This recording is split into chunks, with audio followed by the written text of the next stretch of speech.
ça brûle. Aujourd'hui je me suis dit que j'allais vous recommander des livres pour cette merveilleuse et bucolique saison qu'est l'automne. Si tu es nouveau par ici et que tu te demandes pourquoi je dis ça en souriant comme une gogole, eh bien sache-le, je déteste cette saison. Il fait un temps dégueulasse, j'ai le nez qui coule H24, j'ai froid. Voilà, je ne sais pas quoi dire de plus, je n'aime pas l'automne. Mais j'avoue que j'aime bien tout ce qui est un peu lié à l'automne. J'ai toujours adoré Halloween, j'adore les livres un petit peu lugubres et spooky et creepy. J'adore les films... Waouh! Je viens de faire un postillon là de la mort. J'adore les films, les séries et n'importe quelle histoire en fait hyper atmosphérique. Et du coup je me suis dit pourquoi pas parler de livres qui sont sympas à lire pour la saison. Donc voilà, qui sont tous un petit peu lugubres et un petit peu... pas horrifiques parce que je ne fais pas dans ce genre là. Mais ouais, juste où tu te dis oh putain, ouh, petit frisson alors que moi je suis bien au chaud chez moi, tu vois le genre. Du coup pour l'occasion j'ai essayé de pousser un petit peu le cliché booktube. Donc on est dans un endroit un petit peu plus confortable. J'ai mis une petite lampe derrière car je n'ai pas de bougie. Enfin si, j'ai des bougies mais c'est juste pour la déco, j'ai pas envie de les allumer. Je me suis fait un thé et j'ai même mis un pull assorti à mon canapé. Mais ça ne se voit pas parce que on ne voit pas mon canapé. Bref, j'ai fait ça qu'une fois, boire un thé en filmant une vidéo.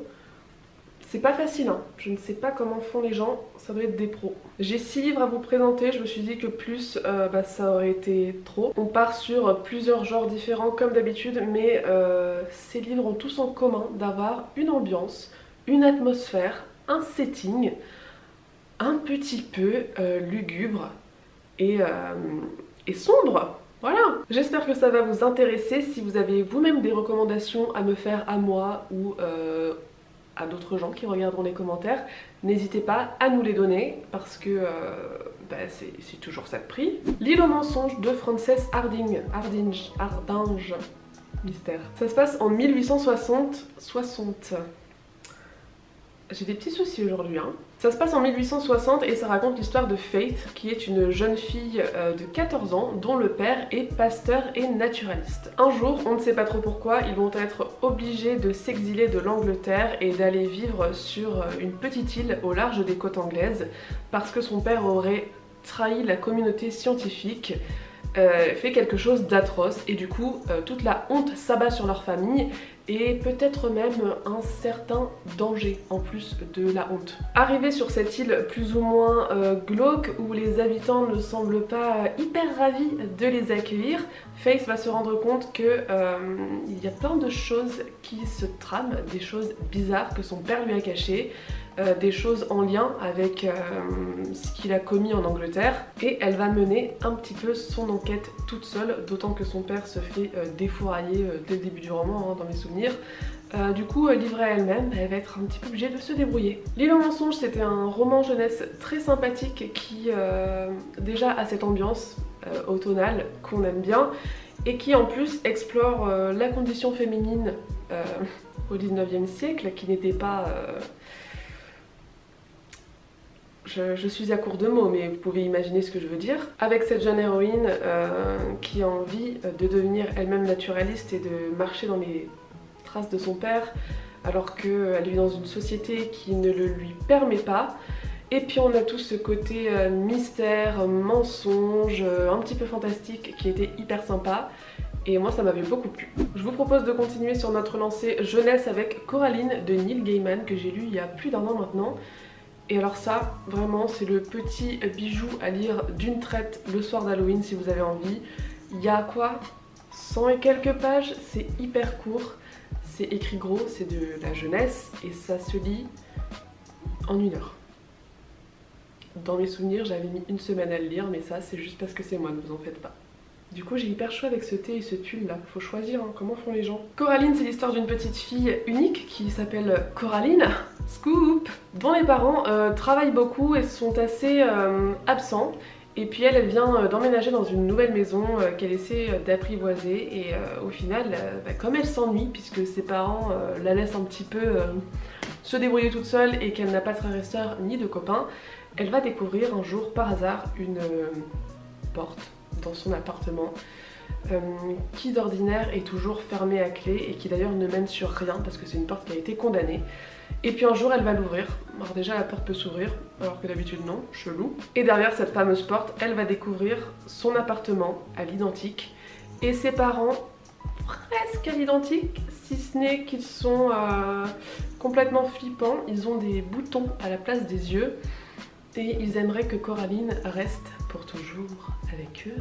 Encore une fois, on part sur un petit récit fantastique, très immersif, hyper happant et en plus comme il se dit d'une traite, c'est vraiment une expérience sympathique que je vous recommande vraiment si vous ne l'avez pas encore lu parce que c'est vrai que Coraline c'est assez connu mais il y a peut-être des gens qui ne sont pas encore passés par là, je ne sais pas. Ça a ce petit aspect fantastique et froid dans le dos qui est sympa à cette période de l'année tout en restant hyper soft. Et puis ouais, c'est comme un petit conte pour enfants, bon un conte un peu creepy, mais c'est sympathique et moi j'avais beaucoup aimé. Je crois que j'ai dit sympathique environ 10 fois. J'ai déjà parlé de cette autrice et de ces 2 livres, mais tant pis, je vais en remettre une petite couche parce que j'ai envie quand même de les inclure dans cette vidéo parce que je trouve qu'ils seraient parfaits pour la saison. Je parle bien sûr des romans de Daphné du Maurier. Alors pour l'instant j'en ai lu que 2. J'ai commencé ma cousine Rachel ce matin d'ailleurs. Mais moi aujourd'hui j'ai envie de vous parler de L'Auberge de la Jamaïque et de Rebecca. Rebecca c'est sans doute son roman le plus connu et c'est celui que j'ai lu en premier, qui raconte l'histoire d'une héroïne qui n'a pas de nom, qui, en vacances à Monte-Carlo, rencontre un homme dont elle ne sait rien, mais dont elle va tomber éperdument amoureuse. Les deux vont se marier, l'homme en question la ramène dans son manoir en Cornouailles, en Angleterre, et là ils vont apprendre à vivre ensemble alors que finalement ils se connaissent pas du tout. Et malgré tout l'amour qu'elle éprouve pour lui, eh bien notre héroïne ne va pas pouvoir s'empêcher de remarquer que son nouveau mari est quand même extrêmement chelou, qu'il a l'air de cacher des secrets, qu'en plus il a une gouvernante qui est une vraie... Bref, voilà, elle débarque en Cornouailles et puis malgré tout elle commence à se dire ah putain, chaud. Parce qu'en fait la Rebecca en question, qui donne quand même son titre au roman, ce n'est pas notre héroïne mais c'est l'ex-femme de son époux qui est décédée dans des circonstances plutôt tragiques et qui vraiment pèse sur l'existence de notre héroïne, tel un fantôme qui vraiment n'a pas envie de la laisser en paix. C'est un roman que j'ai vraiment adoré. C'était la première fois que je lisais sur une héroïne aussi ambiguë. Vraiment. C'est un personnage plein d'ambiguïté, que j'ai eu beaucoup de mal à comprendre par moments et en même temps, parfois je me disais putain... Ouais, c'est dur, enfin, je sais pas comment expliquer, il faut vraiment lire ce roman pour comprendre. La plume de Daphné du Maurier, elle est magnifique, moi j'adore ce qu'elle fait. Et puis l'atmosphère, même si elle se passe en été de mémoire, était vraiment étouffante. Vraiment, ça prend à la gorge, on se demande comment ça va finir, c'est hyper chelou, c'est hyper lugubre.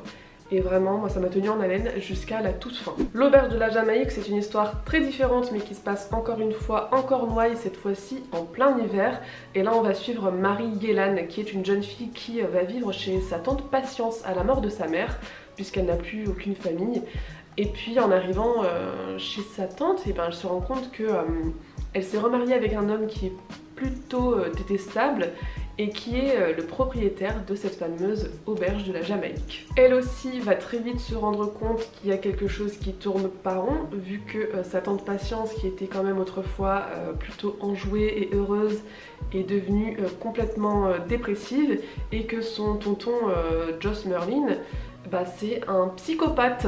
On se rend très vite compte qu'il se passe des choses dans cette auberge plus ou moins douteuses. Plus que moins d'ailleurs. Et très questionnable, on ne sait pas ce que c'est dès le début, mais l'héroïne sent qu'il va falloir qu'elle se dépêtre de cette situation et qu'elle se barre, parce que sinon bah, elle va crever en fait. Et ce qui était hyper intéressant, c'est que comme ils sont dans un tout petit bled perdu au fin fond de nulle part, et ben Marie Yélan n'arrive pas à faire la différence entre les gens à qui elle va pouvoir faire confiance et les gens qui sont de mèche avec son oncle. Et ça crée énormément de tension, l'ambiance est géniale, l'atmosphère, ça fait froid dans le dos. Le cadre, j'adore. De toute façon, tout ce qui se passe en Angleterre, dans les Landes brumeuses, battue par les vents, je kiffe. Et là, à l'inverse de Rebecca, on avait une héroïne qui était quand même beaucoup plus impliquée dans son propre destin et qui prend les choses en main, et c'était hyper agréable à lire. J'ai aimé les deux tout autant. Les deux sont très différents, avec des héroïnes différentes, des histoires différentes, mais je pense qu'il faut vraiment laisser sa chance à l'un ou à l'autre, ou aux deux. Vous verrez en fonction du résumé qui vous tente le plus. Bah tant qu'on y est, on va rester dans la lande brumeuse et dans l'Angleterre automnale et pluvieuse, avec un roman dont je n'ai jamais officiellement parlé sur ma chaîne, mais qui fait partie de mes livres préférés de tous les temps, Jane Eyre de Charlotte Brontë. Alors moi je l'ai dans cette édition trop cool qui rassemble Jane Eyre, Léo de Hurlevent et Agnès Grey, donc des 3 sœurs Brontë. Je sais que la traduction qui fait office de canon pour Jane Eyre, c'est celle de Silver Mono. Alors moi j'ai lu celle-ci qui est de Charlotte Maura et qui est magnifique. Donc si vous vous posez ce genre de questions et que vous ne savez pas quelle édition choisir, et bien sachez que celle que vous trouverez à peu près partout, c'est la traduction des Silver Mono. Celle-ci c'est Charlotte Maura. C'était merveilleux. J'ai jamais lu celle de Silver Mono, mais celle de Charlotte Maura est magnifique. Voilà pour le petit point traduction. Maintenant, Jane Eyre, de quoi ça parle? Est-ce qu'il y a des gens qui ne savent pas de quoi parle Jane Eyre? Oui, je pense que oui. Jane Eyre, c'est un grand classique de la littérature anglaise dont le personnage principal s'appelle Jane Eyre. Merci pour cette intervention. Jane Eyre, c'est une petite fille orpheline qui va être élevée par sa tante Madame Reed avec ses 2 cousins et cousines pour le moins détestables. C'est un roman d'apprentissage qui démarre donc pendant l'enfance de Jane, une enfance pour le moins, comment dire, parsemée de maltraitance et d'embûches. C'est le moins qu'on puisse dire. Mais sa chance tourne le jour où elle se fait embaucher en tant que gouvernante chez un certain monsieur Rochester. Là commence pour Jane une ère de liberté puisqu'elle va enfin être indépendante, avoir un travail et subvenir à ses propres besoins. Dans ce château pour le moins lugubre lui aussi, habité par un homme au premier abord un petit peu rustre et pas très charmant. Mais Jane Eyre va tout de même s'épanouir, voilà, en donnant des leçons à cette petite fille dont j'ai bien évidemment oublié le prénom. Et bien sûr, il va y avoir une petite histoire d'amour dans l'air, enfin, petite histoire, une quand même des plus grandes histoires d'amour de la littérature, excusez-moi. Que dire de Jane Eyre? C'est un roman incroyable. Je sais qu'il y a des gens qui n'ont pas aimé. Il y a un peu 2 teams, vous voyez, il y a la team Léo de Hurlevent et il y a la team Jane Eyre. J'ai jamais trouvé quelqu'un qui a aimé les deux autant. Vous savez déjà que moi je suis team Jane Eyre. Léo de Hurlevent, faut que je les relise, mais quand je les avais lus à la fac, enfin quand je les avais lus, quand j'avais lu Léo de Hurlevent à la fac, j'avais pas été spécialement emballée. Mais Jane Eyre, c'est magnifique, c'est à la fois un roman gothique, une histoire d'amour, un roman presque horrifique par moments, un roman d'apprentissage, c'est magnifiquement bien écrit, c'est incroyablement en avance sur son temps, c'est un roman qui a été publié en 1847. Charlotte Brontë avait pris un pseudonyme masculin pour le publier à l'époque. On parle quand même d'une femme libre, complètement affranchie des dictates de sa société, qui fait ses propres choix par elle-même et pour elle-même. C'est une des héroïnes que j'aime le plus dans la littérature, tout genre confondu, et c'est un merveilleux roman que tout le monde devrait essayer de lire parce que je pense que ça peut plaire à énormément de gens. Voilà, que vous aimiez les classiques ou pas, que vous aimiez le gothique ou pas, c'est un roman qui casse les codes, qui casse les genres et qui est tout simplement fabuleux. Et enfin, j'ai envie de vous parler d'un roman que j'avais un petit peu oublié dans le fond de ma bibliothèque et que qui a popé comme ça dans ma tête quand j'ai cherché des idées de recommandations pour l'automne. Et c'est Oraison de Samantha Bailly. Alors Oraison, c'est le premier roman qu'elle ait jamais publié et écrit, il me semble. C'est aussi le premier que moi j'ai lu d'elle et je crois que c'est le seul d'ailleurs. En tout cas, laissez-moi vous dire que pour un premier roman de fantasy que Samantha Bailly a écrit, il me semble, quand elle avait 18 ans, la barre, elle est... tu... Essaye même pas, elle est trop haut.